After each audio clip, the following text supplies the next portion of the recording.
Mother Nature has been doing her job for about 4.5 billion years, but apparently, she still cannot meet customer expectations. Today, we are exposing 50 real complaints from real people who stepped outside and immediately regretted that nature did not come with a customer service hotline. From demanding the moon be repositioned to complaining that waterfalls are too wet, the audacity here will make you question how these people survive daily life. Buckle up because we are diving into the wilderness of human stupidity. Let us begin. 1. A couple booked a romantic lakeside cabin and arrived expecting crystal clear blue water, like they saw on Pinterest, when the lake turned out to be a natural greenish-brown color due to algae and minerals. They filed a formal complaint accusing the resort of photoshopping their website. They demanded that the management drain the lake and refill it with cleaner, bluer water before their checkout. They genuinely believed you could just order lake water in a different shade, like you are picking paint at a hardware store. 2. A camper called the ranger station at 3 a.m. in a complete panic. The emergency: an owl was hooting outside his tent, and he wanted someone to come and relocate it immediately. He argued that he paid good money for a peaceful camping experience, not a horror movie soundtrack. When the ranger explained that owls are nocturnal and this is their home, the man suggested the park should establish owl-free zones for paying customers who value their sleep. 3. A family visiting Yosemite was absolutely furious that the famous half dome was not cut perfectly in half. They felt the name was false advertising because the rock formation still had more than 50% of its mass visible. They demanded a partial refund since they were only getting about 3/4 of a dome. Imagine looking at millions of years of geological history and thinking someone owes you money because the name is not mathematically accurate. 4. One tourist at a beach resort complained that the seagulls were too loud and too aggressive. Fair enough, seagulls can be annoying, but their solution was absolutely unhinged. They suggested the resort hire a full-time seagull wrangler to keep the birds at least 100 meters away from all guests at all times. They also asked if the birds could be trained to only make noise during designated hours, preferably between 2 p.m. and 4 p.m. when they would be napping indoors anyway. 5. A glamping guest was horrified to discover that her luxury tent was visited by ants. Not an infestation, just 3 ants near the entrance. She demanded an immediate refund, claiming the resort had a pest problem and was unsafe for human habitation. When staff offered to remove the ants and spray the area, she refused, saying the damage was already done. She had already posted a 1-star review warning others about the dangerous ant situation. 6. A hiker reached a famous mountain summit and was genuinely angry that there was no gift shop at the top. He complained that he climbed for 4 hours and there was nothing to buy as a souvenir. He suggested the park service should helicopter in a small retail kiosk selling t-shirts, magnets, and bottled water. He felt the whole experience was incomplete without a cash register waiting for him at 10,000 feet. 7. A woman complained that the sunset at a famous coastal viewpoint lasted too long. She had places to be and felt that 45 minutes of golden hour was excessive and inefficient. She suggested the tourism board should post exact sunset durations so visitors can plan accordingly. She genuinely believed someone should be able to speed up celestial events for people with busy schedules. 8. A fisherman was furious that the fish in the lake were not biting. He accused the park rangers of deliberately starving the fish so they would not be hungry enough to take his bait. He demanded compensation for his wasted fishing license and suggested the park should feed the fish a diet that makes them more eager to be caught. He actually thought there was a conspiracy to make him look bad in front of his friends. 9. One camper complained that the hiking trail had too many turns and was not straight enough. He felt the winding path was a waste of his time and energy. He suggested the park should bulldoze a direct route from the parking lot to the viewpoint so people could walk in a straight line. He calculated that the curves added an extra 20 minutes to his hike, and he wanted those minutes back. 10. A tourist at a famous geyser complained that the steam smelled like sulfur. When the guide explained that geothermal activity naturally produces that smell, she was not satisfied. She suggested the park should install giant air fresheners around the geyser or pump an artificial lavender scent to mask the natural odor. She said the smell ruined her photos because she could not smile with that stench in her nostrils. 11. A family camping trip was cut short because the father discovered there were wolves in the national park, not near their campsite, just somewhere in the park. He demanded to know why the brochure did not have a giant warning label about apex predators existing in their natural habitat. He accused the park of hiding dangerous information and suggested all wildlife be relocated to zoos before families are allowed to visit.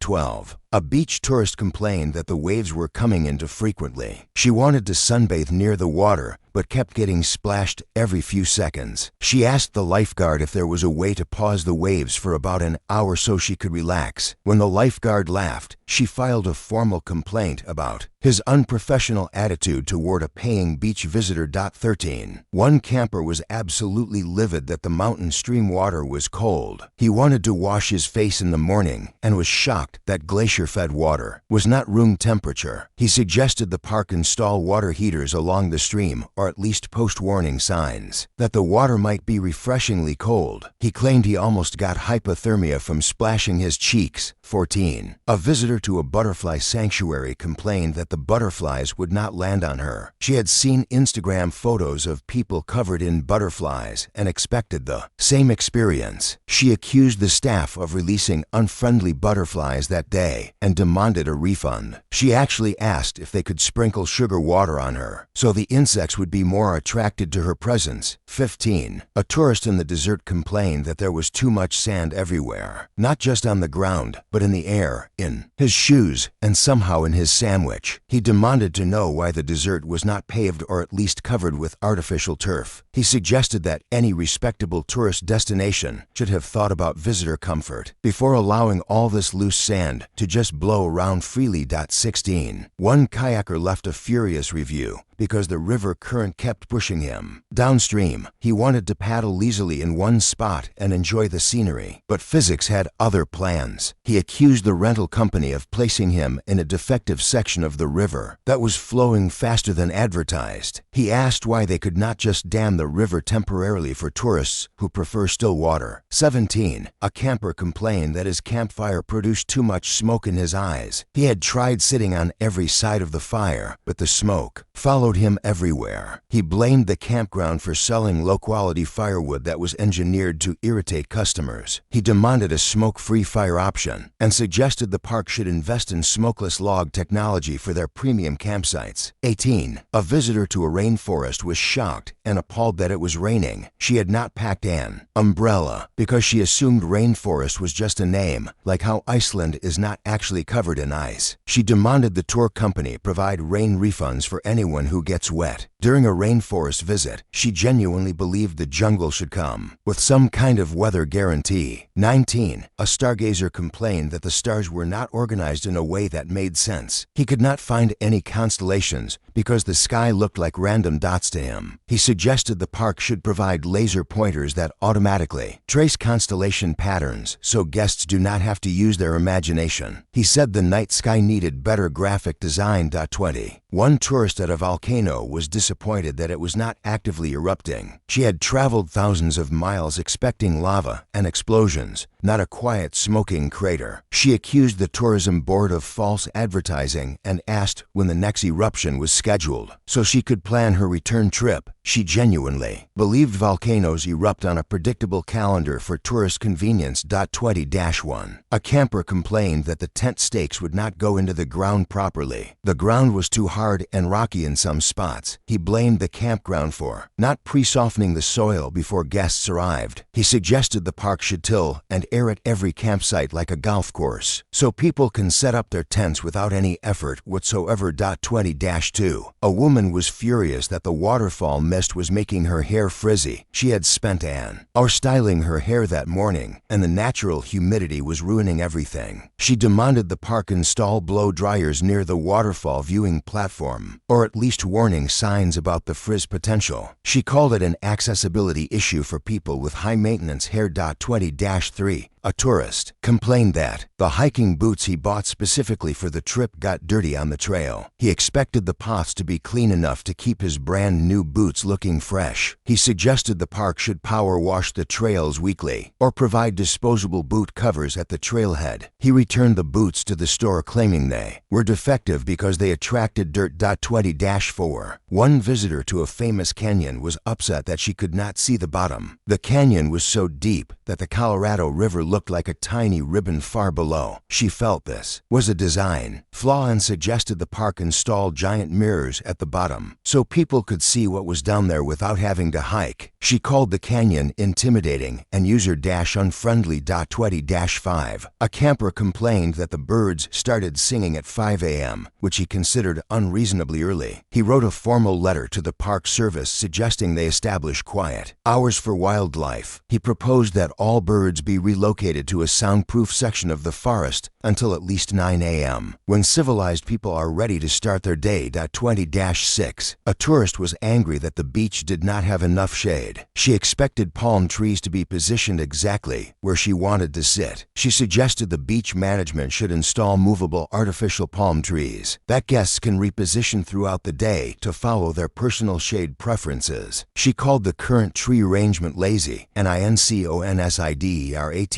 20-7. A visitor to a glacier was disappointed that it was not blue like in the photos. The ice appeared white and gray in person due to the lighting conditions. She accused the tour company of using filters on their marketing materials and demanded to see the real glacier with the blue color. She asked if they could take her to the section of the glacier that actually looks good. 20-8. One camper complained that his sleeping bag was not warm enough, even though he bought the cheapest summer bag and went camping in October. He blamed the campground for not warning him that temperatures drop at night in the mountains. He suggested the park should provide emergency heating blankets for anyone who shows up unprepared for basic weather patterns. 20-9. A tourist at a hot spring was upset that the water was too hot. He expected natural hot springs to be the perfect bath temperature, around 98 degrees. When the water was closer to 110 degrees, he accused the park of negligence. He suggested they should install cooling systems to bring the geothermal water down to a more comfortable temperature for visitors. 30. A family complained that their canoe kept tipping slightly when they moved around. They expected the vessel to remain perfectly stable regardless of how they shifted their weight. They accused the rental company of providing defective canoes and demanded a refund because they got splashed several times. They asked why modern technology had not produced a tip-proof canoe yet. 30-1. A camper was horrified to learn that the campground did not have Wi-Fi. He had assumed that everywhere in America had internet coverage. By now, he complained that he could not stream movies in his tent and suggested the park install satellite internet towers on every mountain peak. He said disconnecting from technology should be a choice, not something forced upon paying customers. 32. A tourist complained that the national park was too big and took too long to drive through. She wanted to see all the highlights in about 45 minutes, but the park was designed in a way that required hours of exploration. She suggested the park condense its attractions into a smaller, more convenient footprint. She believed nature should respect people's busy schedules. 33. One visitor was upset that the autumn leaves were falling on his car. He had parked under a tree for shade. Not realizing that trees shed leaves in October, he accused the park of damaging his vehicle and demanded they pay for a car wash. He suggested all parking areas should be covered with retractable roofs during fall season. 34. A camper complained that the creek near his tent made too much noise all night. The gentle babbling sound that most people find peaceful was keeping him awake. He asked the ranger if they could divert the water flow or at least turn down the creek volume. After 10 p.m., he genuinely believed moving water should respect nighttime. Quiet hours. 30-5. A tourist at a wildlife sanctuary was angry that the animals were not performing. She expected the deer and elk to be doing something entertaining, not just standing around eating grass. She suggested the park should train the wildlife to do tricks or at least interact with visitors who paid good money for admission. She compared the animals unfavorably to zoo performers. 30-6. One beachgoer complained that the tide schedule was inconvenient. The water was low in the morning when she wanted to swim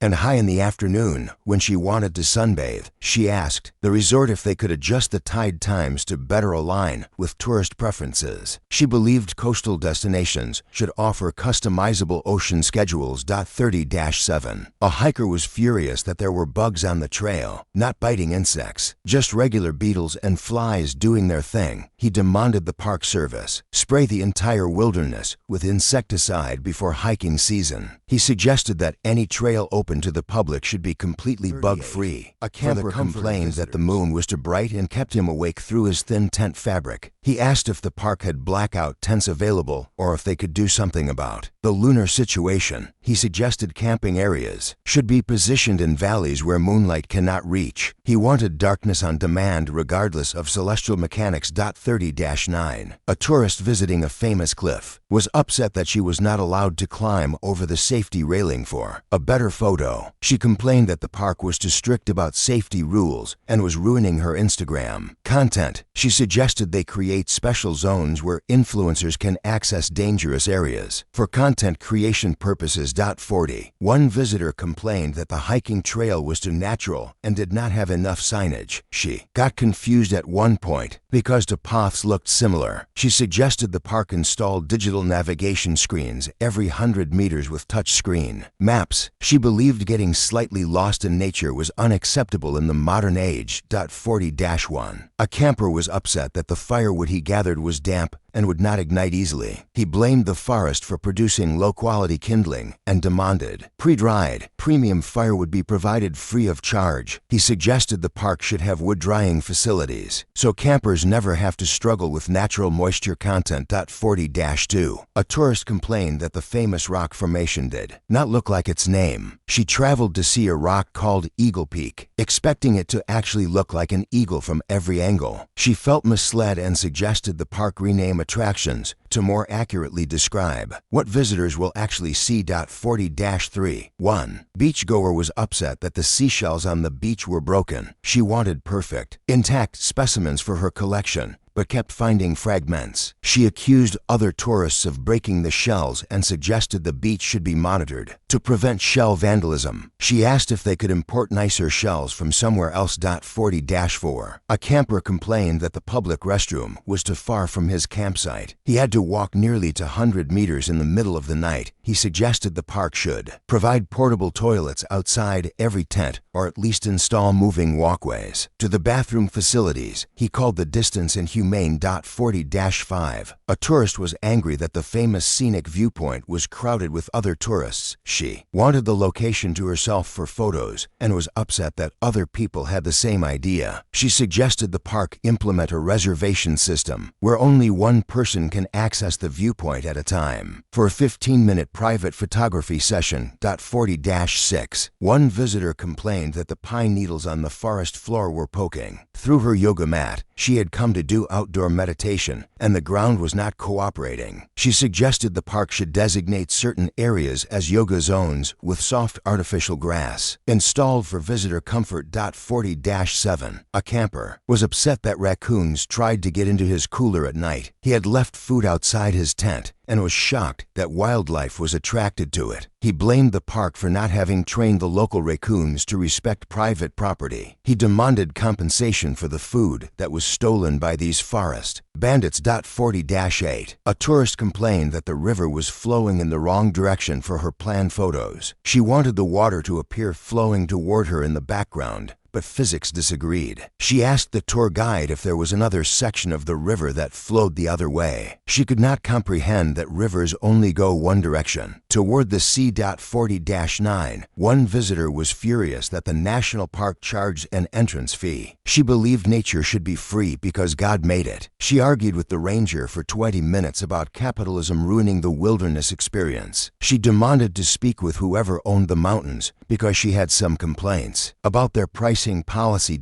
50. Finally, we have the ultimate disconnect from reality. A tourist visiting a massive redwood forest complained that the trees were blocking her cell signal. She demanded the park cut down some of the ancient giants, some over 2,000 years old, so she could get better reception. When told these trees are protected natural treasures, she asked why technology was not more important than old wood. Imagine looking at a tree that was alive during the Roman Empire and thinking it should be removed so you can check your emails.